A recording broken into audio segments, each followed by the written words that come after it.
这老大男又来许愿了啊！我真的是头疼。38岁的博士女，说自己从来没有相过亲，她认为自己条件很好，在北京有房有车，工作很体面，未来对孩子的教育方面也有很大的优势。她说自己曾经谈过一个男友，8年都没有领证，是因为她有点嫌弃男友挣得太少了，俩人啊都在研究所工作，经济上不会有太大的飞跃了。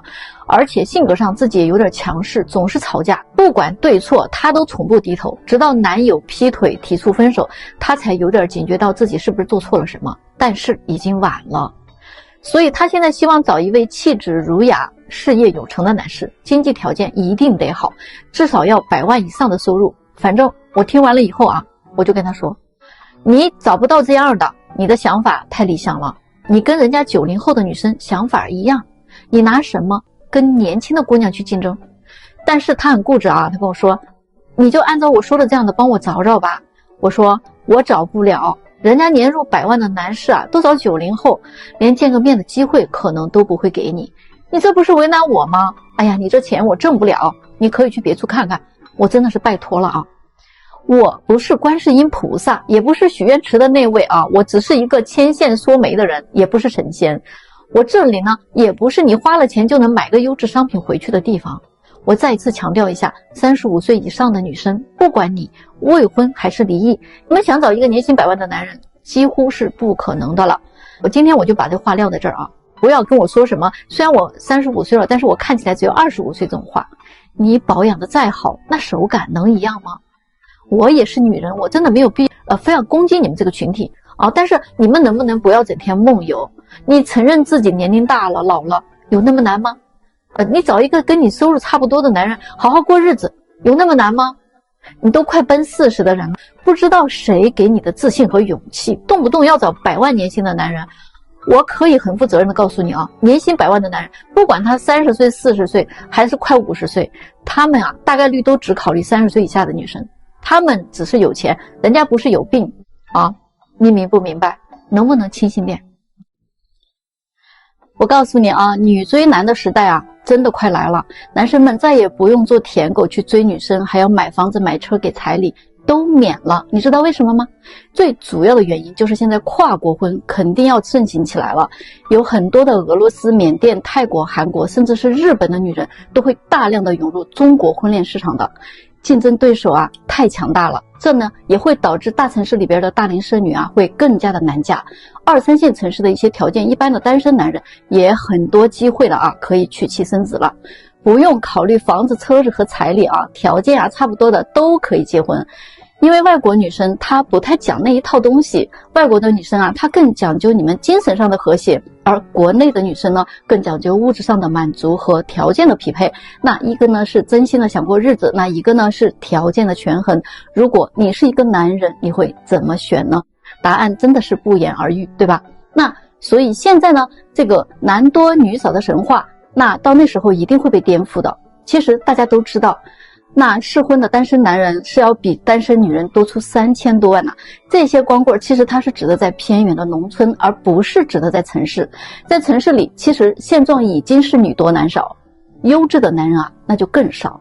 而咱们现在有很多女人呢，还在盘算着啊，怎么利用谈恋爱和结婚让男人掏自己的钱啊。那俄罗斯女人的肤白貌美大长腿，缅甸泰国女人的服帖持家温柔善良，日本韩国女人的温柔贤惠吃苦耐劳，让这些中国女人你拿什么去跟人家抢？还在盘算着呢，还在精挑细选着呢，还嫌这个不好那个不行呢，还在矜持慢热呢，还等着男人去追呢。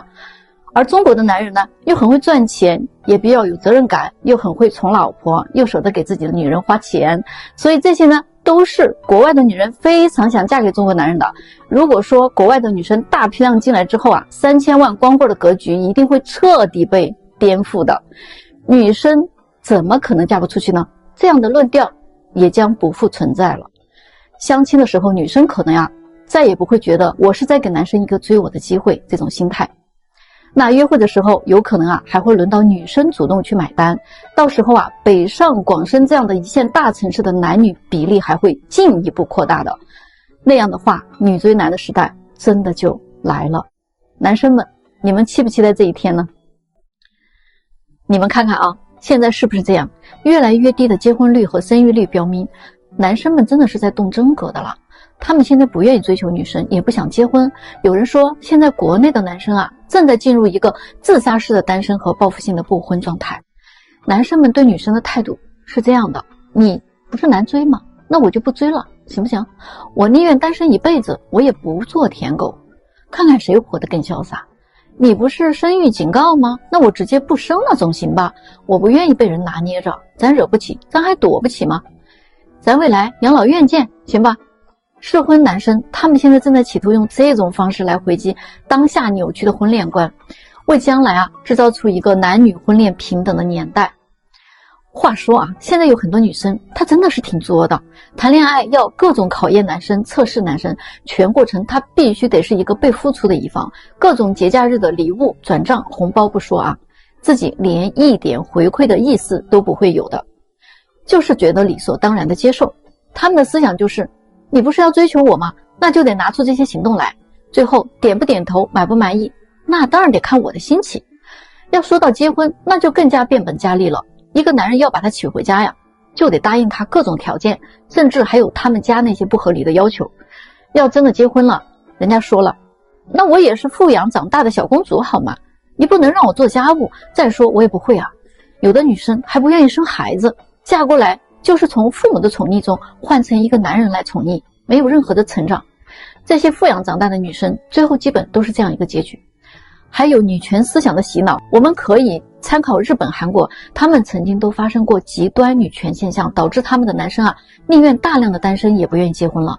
男生躺平了之后，他们的女生不要彩礼，不要房子，不要求一切，他们的要求也一降再降，男生仍然无动于衷。如果我们这一代年轻男女啊真的是大量的不结婚，那么日本、韩国不就是我们未来的样子吗？多年之后，我国的婚恋现状绝对会是另外一番景象的。但是这样做会不会太极端了？咱们评论区聊一聊好吗？今天啊，一个28岁的女孩跑来跟我哭啊，说后悔了，想跟男生复合。那我就问她咋了嘛？她说啊，跟男生相识啊半年多了啊，相亲认识的。前不久啊，他们去见了父母。就因为女孩的父母提出了几个条件，男生这边不太同意，不愿意顺着他家里的意思办。女孩啊就当着他的父母的面跟男生大发脾气，当即啊就叫男生滚出去。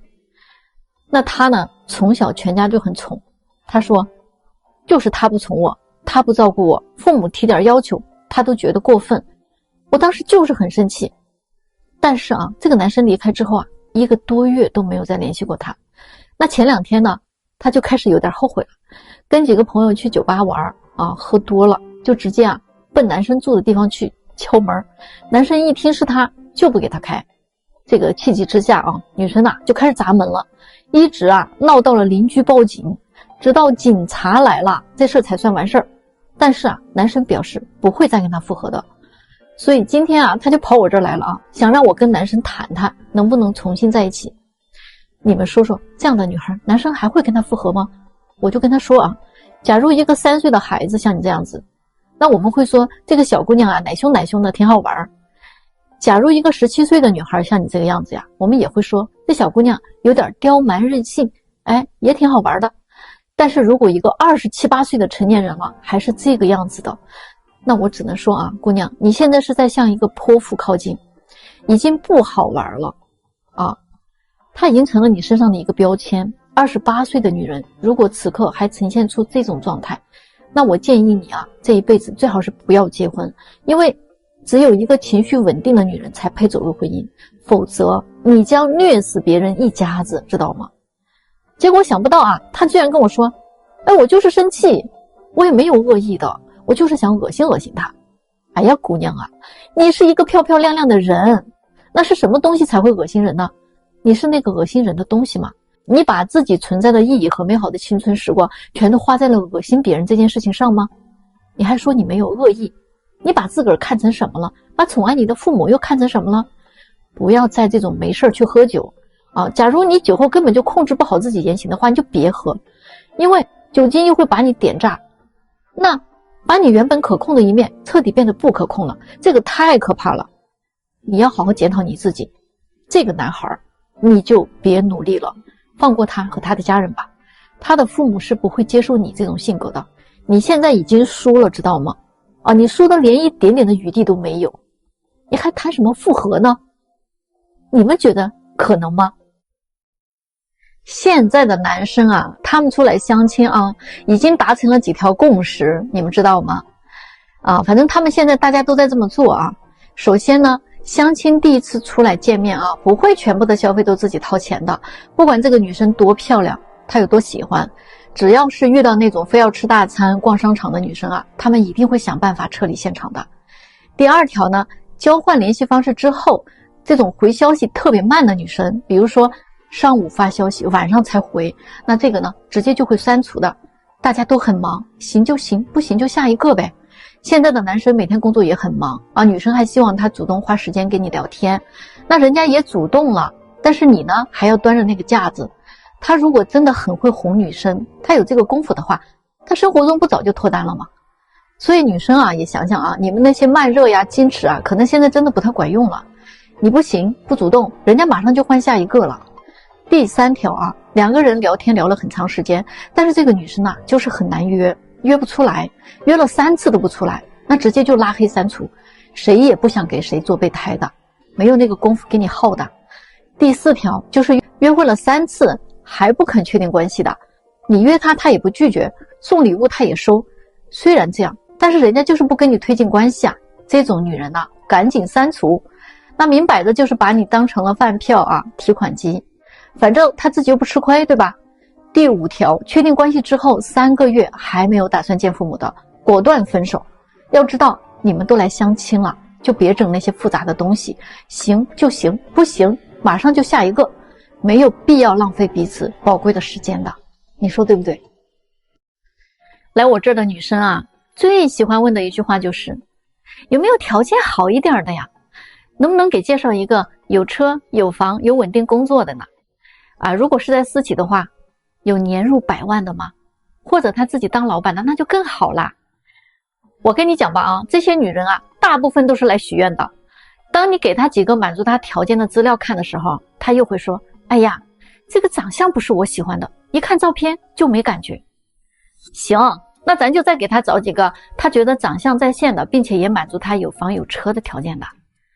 哎呀，他这个收入才20多万啊，有点低，那以后的生活会不会压力太大了？再看看吧。哎呀，这个你看做生意的收入不少，但好像学历又不行啊，还没有我的学历高。不行，那以后肯定是聊不到一起的。好吧，那咱就再给他找学历也满足他条件的。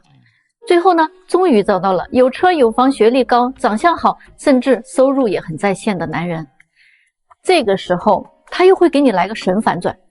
哎呀，你说啊，这样条件的男人他能看得上我吗？他会不会特别挑啊？还有啊，这么好的条件怎么还单着呢？还会来相亲，他会不会有毛病啊？这个人不会是托吧？你们看看啊，他们许愿许到自己都不相信，真的啊，心脏病都会给你气出来的。我真的很想怼他，来相亲的人啊，条件好的很多，有年收入上100万的，也有自己当老板的，甚至啊都有资产过亿的。那人家条件好来相亲就不正常，那你来相亲就很正常，那说明你条件很差咯。那你条件那么差，你还那么挑吗？别人年龄大了还单身就是有毛病，你自己也这么大了，不也还单身吗？那你就没有毛病了。我就想提醒你一句啊，相亲不是买东西，我们这里啊不是超市，你花钱就可以随便挑商品吗？这里讲究的是你情我愿，还有就是最后你能不能嫁给一个条件好的，核心在于你配不配得上这样的人，不是红娘能决定的。如果你最后也没有嫁给高富帅，那真不是红娘不行，是你自己不行，你懂吗？为什么北京本地的男生不太喜欢找外地的女生结婚呢？之前我这儿来过一个女孩，湖南妹子，27、28岁，要样貌有样貌，要身材有身材，走在大街上那真的是回头率很高的。我们给他介绍了一个北京本地的男生，有房有车，自己开公司，一年也挣不少钱。本来呢，这个男的打算跟他谈个半年就结婚的，结果呀，不到3月，这个美女就被分手了。原因是有2个，第一呢，他的弟弟来北京了，然后啊，就是一系列的帮他弟弟找工作、换工作、租房子、给零花钱等等等等。那伏地魔这一番操作嘛，我就不用多说了你们懂的。后来呢，他们俩聊到结婚的事情的时候这女孩又提出来一个要求，她说自己是家里的老大，现在弟弟也来北京了，父母的身体又不是特别好，在老家都没有人照顾，所以呢，婚后她希望把父母接过来孝顺。而且她呢也不太愿意说跟老人住在一个房子里，所以要求男生得在自己家的附近再买一套房子让他的父母住。这一下男生就不乐意了，因为男生的房子在北京的西单，那是一个寸土寸金的地段再买一套房子是什么概念？那还不得整个1-2千万进去后来这男生跟我说以后不想再找外地的女生了，还是找个北京本地的女生比较合适。比如说现实的问题北京当地的女生结婚是不要彩礼的，大多数北京的女生家里条件也都不差呀，男生嘛对于嫁妆也不太看重的，那都是一个地方的人，2个人只要是合适，条件差不多，看对眼就好了。但是很多外地女生她的要求比本地女生的要求还要高很多，苛刻很多，甚至还有很多外地的女生她抱有很强的目的性，这也导致很多北京男生不太愿意找外地的。还有和外地女孩结婚，逢年过节去谁家过呀，跑来跑去的，真的是个问题。万一对方的父母身体不好了，还得接到北京来照顾，这也是一笔不小的开支。因为这些方面的问题去发生争吵，真的是不值当北京人最怕的就是自己家里成了租金办，今天7大姑过来住几天，明天8大姨过来玩2天，自己提供了食宿不说，万一照顾的不周还落个口舌，不仅打扰了自己的生活，而且还徒增了很多烦恼。所以我就很想劝劝那些外地在北京工作的女生，你就不要太刻意非要找个北京本地的男生了，即便是他自己愿意，可能他的父母也不一定愿意的，你又何必非要给自己挖个坑往里面跳呢？你们说是不是这个道理？我在评论区里边看到一个87年的女人吐槽她相亲的男人们。她说这2个月她相亲相了10几个人，但是她发现现在的男人太抠了，没有什么格局。这10几个男人当中，只有1个正儿八经的带她吃了顿饭，其他的呢，要么就请她喝奶茶，要么就请她逛公园，要么就喝个咖啡，而且相亲完了之后，没有一个主动把她送回家的。这个时候呢，他就很感慨以前的时候那些男人格局就特别大跟他相亲呢，不但带他吃大餐，而且呢还给他带小礼物最后呢还会安安全全把他送回家的。然后下边有一个88年的女生就回复了说我是88的如果男人跟我相亲提出来喝奶茶或者逛公园，我直接就拒绝，我接受不了格局太小的男人，我愿意下半生自己一个人过。我想说你们真的是被男人宠坏了呀。你看看你们20几岁的时候，人家又送礼物，又送你回家，还请你吃大餐，然后呢，你不是也一句不合适就黄了吗？而相亲这些所有的消费，你1分钱也不用承担，那你觉得对男人公平吗？再说了，以前男人请你吃饭了，也送你礼物了，还送你回家了，你不也没同意吗？你现在说这些不请你吃饭的男人格局太小了，那些格局大的你不一样也拒绝了吗？你说这个男人格局小太抠门，是他们单身的原因，可是你也单着呢，那你是因为什么呢？那你如果格局大，为什么你不请男人吃一顿呢？大家知道为什么现在结婚率这么低了吗？今天呢，我接待了一个28岁的女生她又让我听到了那一套理论。她说女生结婚要彩礼有错吗？父母把自己养这么大，难道就是为了白白的嫁到他们家去给他们洗衣服做饭，还得给他们生孩子？我做完了家务，我还得照顾他的全家，而我做这些有很多的男人看来都是理所当然的嘛，在他们的眼里这些并没有什么价值，而我自己还得放弃工作来照顾这个家，我失去了社会价值的同时，我也失去了青春和尊严我花点钱还得手心朝上呢，最后保不准人家再劈个腿给我整个人财两空大好的岁月和青春就留给了家务活了陪着这个男人成长。如果有一天他飞黄腾达了可能最后留给我2个字啊，离婚。如果我出去工作，那就没有什么时间照顾家庭，对吗？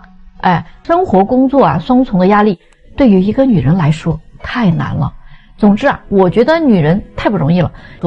现在还有谁愿意做家庭主妇呢？所以女人都要出来工作的，自己挣钱自己花呗啊，想怎么花怎么花啊。所以我觉得女生结婚要点彩礼啊，没什么毛病。他说的这番话啊，乍一听也没有毛病，但是你要仔细去想呀，就有很大的问题了啊。首先嘛，男女有别，社会有分工，对吗？身为女人或者男人就应该各司其职，站好自己这班岗啊。你该生孩子你就生孩子，他该赚钱养家就赚钱养家，彼此理解，相互包容，这才像一个家呀。其次呢，他说的第一句话就有毛病哈。你是父母辛苦养大的，那他是石头缝里蹦出来自己个儿长大的不成吗？好，还说家务活都是给他们家干的，那你看看你说的这话，这难道不是你的家吗？你不住在这儿吗？孩子也是给男人生的啊，这句话更可笑，好像这个孩子生出来啊，只认爸不认妈。你自己都已经把自己定位成一个保姆了，你都自己把自己定位成一个生孩子的机器了，那你怎么不会失去尊严呢？首先啊，你的这种想法就得不到别人的尊重了啊，这个真的是你自己个儿啊从根上的问题。